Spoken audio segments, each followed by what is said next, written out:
ناظرین کرام، ملتان کے ایک بڑے ہاسپٹل کی چھت پر ملنے والی لاشوں کی بے حرمتی کے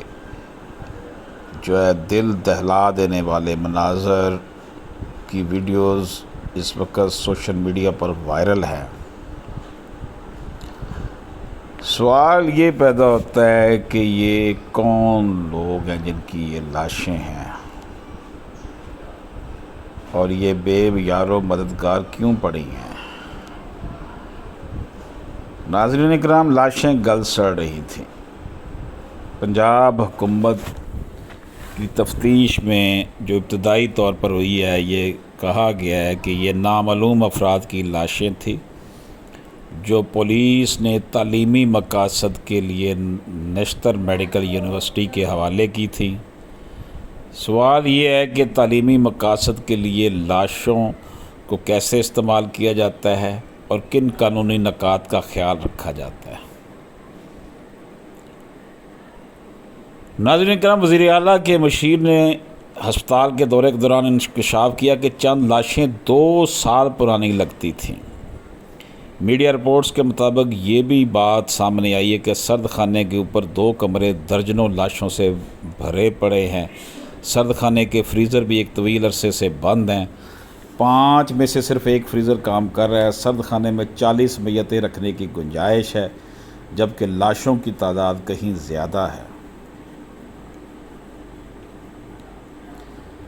ہاسپٹل کے شعبہ اناٹومی کی سربراہ کا کہنا ہے کہ غیر شناخت شدہ لاشوں کی ڈی کمپوزیشن کا عمل شروع ہونے کے باعث سرد خانے کی بجائے چھت پر رکھا جاتا ہے۔ کچھ لاشیں اس حالت میں لائی جاتی ہیں جن میں گلنے سڑنے کا عمل شروع ہو چکا ہوتا ہے، جن کو مورچری میں رکھنا ناممکن ہوتا ہے۔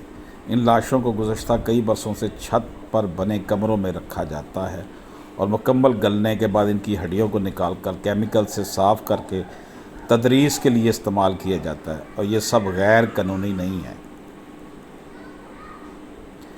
اس تکلیف دہ واقعے کا اگر جائزہ لیں تو یہ معلوم ہوتا ہے کہ یہ کسی بھی غلط چیز سے زیادہ طبی اخلاقیات اور SOPs کی خلاف ورزی ہے۔ ہم اپنے معاشرے میں انسان کی حرمت کے حوالے سے کیا سبق دے رہے ہیں کہ مر کر بھی لوگوں کو سکون سے نہیں رہنے دیا جا رہا، اور لاشوں کو وہ چھتوں پر خشک کرنے کے لیے رکھا ہوا ہے۔ یہ ہے ہمارا ملک، اور یہ ہے ہم مسلمان، یہ ہے ہمارا کانسٹیٹیوشن، جس کی امپلیمنٹیشن ہمیں نظر نہیں آ رہی۔